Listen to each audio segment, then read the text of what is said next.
మన సోదరుడు రాధా చెప్తున్నాడు, తమ్ముడు రాధా ఎక్కడ తగ్గించారు అంటా ఉన్నారు. గుండెల్లో మొత్తం 175 నియోజకవర్గాల్లో మీరు బలంగా మన జన సైనికులు, వీర మహిళలు, జనసేన మద్దతుదారులు అండగా నిలబడ్డారని. నిజంగా పెరిగాం. రేపు పొద్దున ఒక్కరా ఇద్దరా 10 మంది అని కాదు, ఒక అణువుకి మనం విచ్ఛేదం చేస్తే అణు విస్ఫోటనమే వస్తాయి. అంటే మనం 10 మందా 25 మందా 21 మంది అని కాదు, ఒక్కళ్ళున్నా 21 మంది ఉన్నా ఎంత సాధించగలం, ఎంత పోరాడగలం అని మన అలాంటి మాట్లాడి దగ్గు గొంతు పోయింది.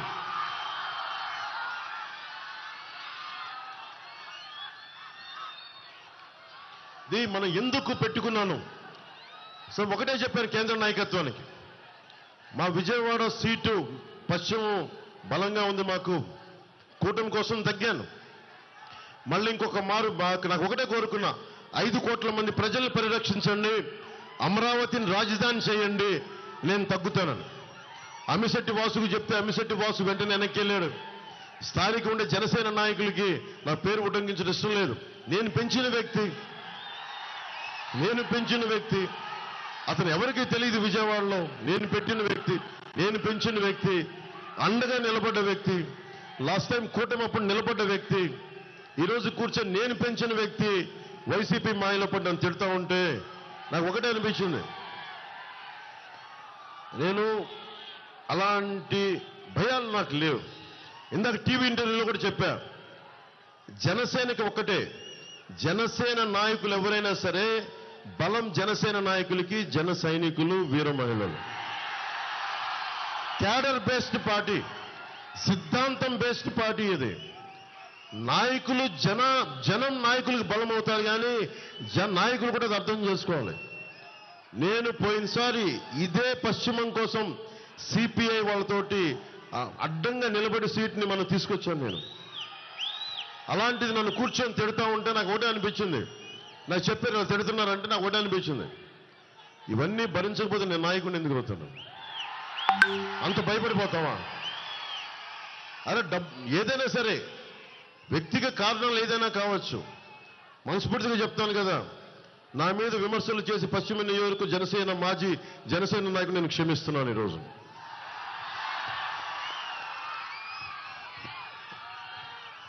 సుజనా చౌదరి గారు మనందరం ముందున్నారు. ఈ రోజున మనకి విజయవాడ పశ్చిమ నియోజకవర్గం మనకి అండగా నిలబడ్డారు. ఎప్పటి నుంచి కూడా చాలా బలమైన గొంతు, కేంద్రంలో చాలా బలమైన పటిష్టమైన మనకి సంబంధాలు ఉన్న వ్యక్తి, చాలా అండదండల్ని మనకి అమరావతికి తీసుకురాగల వ్యక్తి. ఆయనని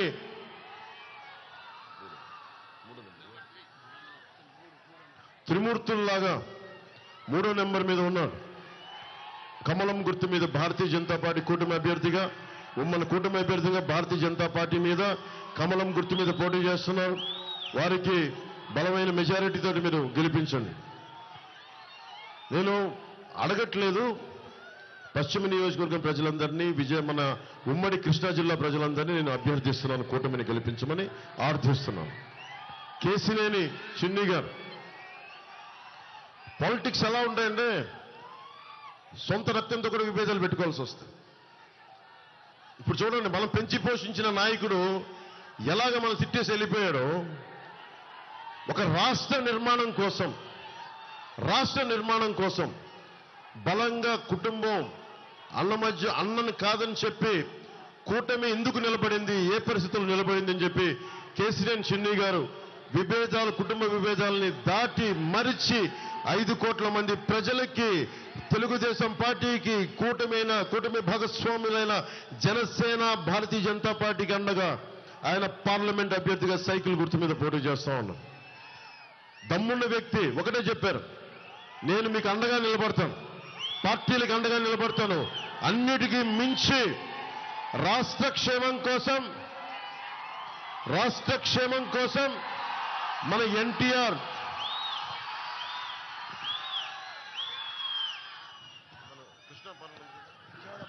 విజయవాడ పార్లమెంటు బాగోగులు నేను చూసుకుంటాను, భవిష్యత్తును నాకు బలంగా చూసుకుంటానని ఆయన మాట్లాడితే సంపూర్ణంగా ఆయనకి కూటమి తెలుగుదేశం పార్టీ వారికి అండగా నిలబడింది. నేను కూటమి తరపు నుంచి భారతీయ జనతా పార్టీ, జనసేన పార్టీ తరపు నుంచి నేను ఆయనకు అండగా నిలబడి ఈ రోజున మీ ఓట్లు అభ్యర్థించడానికి ఆర్థించడానికి వచ్చాను. మీరందరికీ గుడ్డిగా నేను ఓట్లు వేయమని నేను అడగట్లా. నేను చెప్పే మాట ప్రతిదీ వినండి, ఆలోచించండి. సరిగ్గా ఇంకెంత ఉంది? రేపు ఎల్లుండితో అయిపోయింది.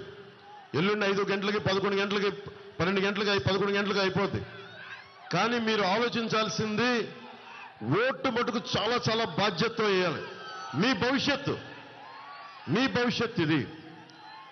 మేము కింద పడతాం, మీద పడతాం, దెబ్బలు తింటాం. నాకేంటి సరదా చెప్పండి? పాలిటిక్స్లో నాకేంటి సరదా చెప్పండి? బలమైన వృత్తి ఉంది నాకు. గుండెల్లో పెట్టుకుని హారతులు తీసేంత ప్రేమాభిమానం ఉంది.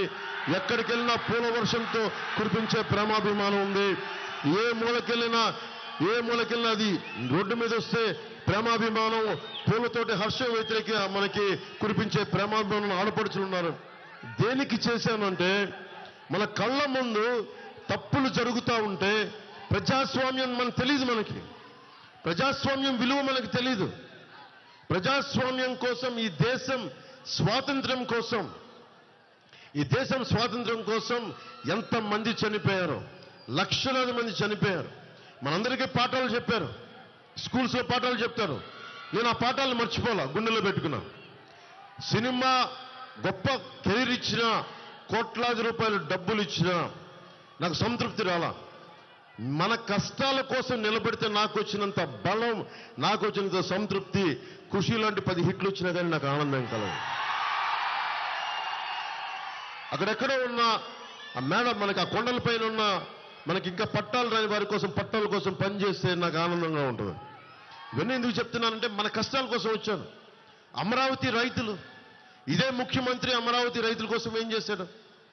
35,000 ఎకరాలంటే నేను చెప్పాను, ఇంకా చిన్న రాజధాని కట్టుకుందాం, ఇంక్రిమెంటల్గా పెంచుకుందామన్నా. కానీ ఇతను వచ్చి ముందుకొచ్చి ప్రతిపక్ష నాయకుడిగా ఉండి 55,000 ఎకరాలు కావాలి, ప్రధానమంత్రి గారు 55,000 ఎకరాలు కావాలండి, 33 కాదండి, 35 కాదండి అని చెప్పి చాలా కథలు చెప్పాడు. ఇలా ఏం చేశాడు? వచ్చిన తర్వాత నమ్మించి ఏం చేశాడు? 3 రాజధానులు అని చెప్పాడు. అంటే మీరు ఆలోచించండి, నాయకులు ఇచ్చే మాట. అంబేద్కర్ గారు చెప్పేది ఒకటి, నువ్వు ఎన్ని గొప్ప చట్టాలు ఇచ్చాయి, ఎన్ని గొప్ప సంస్కరణలు పట్టుకురా, చేసేవాడి బుద్ధి సరిగ్గా లేకపోతే, వక్రం బుద్ధి ఉంటే ఎన్ని గొప్ప చట్టాలైనా పనిచేయం. ఇది అంబేద్కర్ గారు చెప్పింది. అంబేద్కర్ గారి విగ్రహం పెట్టాం, కానీ అంబేద్కర్ గారి ఆశయాలను ఆచరించాం. 27 దళితులకు సంబంధించిన విద్యార్థి సంబంధించిన పథకాలను తీసేశాం. బీసీలకు సంబంధించి 13 పథకాలు తీసేశాం. ఎంతసేపు కూర్చోబెట్టి మైనారిటీ సోదరులు అంటూ కథలు చెప్తాం. నేను ఈ రోజున మైనారిటీ సమాజానికి కూడా చెప్తా ఉన్నాను, ముస్లిం మైనారిటీ సమాజానికి కూడా. బేగ్ గారు ఉన్నారు, జలీల్ ఖాన్ గారు ఉన్నారు, వారి సమక్షంలో చెప్తున్నాను, ఈ దేశం ఒక్క మతంది కాదు, ఇది అందరిది. అన్ని మతాల వారిది, అన్ని కులాల వారిది, ప్రతి ప్రాంతం వారిది. మనందరికీ హక్కు ఉంది. నేను మీకు మాటిస్తున్నాను, ఇక్కడున్న 15% ముస్లిం సమాజానికి, ముస్లిం సోదరులందరికీ నేను మాటిస్తున్నాను, మీ ప్రాథమిక హక్కులకి ఉల్లంఘన జరిగితే పవన్ కళ్యాణ్ ముందుకొచ్చి మీ పక్షాన నిలబడతారు. ఆ మాట నేను మీకు ఇస్తున్నాను. మీ వెంట నిలబడతాను. ప్రాథమిక హక్కులు అందరికీ సమానం. ప్రాథమిక హక్కుల ఉల్లంఘన జరగటానికి వీల్లేదు. నాకు ఇష్టం దేశ సమగ్రత, జాతీయ భావాలు, మన నేల, మన దేశం. ఈ దేశాన్ని ఏలింది ఎవరు? ప్రెసిడెంట్గా అత్యంత ప్రభావితం చేసిన నాయకులు ఎవరు? అబ్దుల్ కలాం. రాకెట్ సైంటిస్ట్, మన క్షిపణిని తయారు చేసిన వ్యక్తి, అణు విస్ఫోటనానికి మూలకారకులు, అణు బాంబుని భారతదేశం న్యూక్లియర్ పవర్ చేయడానికి ఆయన ఎవరు? ముస్లిం మతాన్ని పాటించే మహానుభావుడు. ఈ దేశం ఎప్పుడు నువ్వు ముస్లిమా, హిందువా, క్రిస్టియన్నా, జైనువా, సిక్కు అని చూడదు. నువ్వు దేశభక్తి ఉందా లేదా అని చూస్తుంది. అలాంటి గొప్ప దేశం ఇది. అలాంటి గొప్ప దేశాన్ని కొంతమంది ఇబ్బంది కలుగజేస్తారు, భయపెడతారు. మనకి జగన్ చెప్తా ఉన్నాడు, మేము మైనారిటీలు భద్రతగా ఉండరు, జాగ్రత్త కథలు చెప్తా ఉన్నాడు.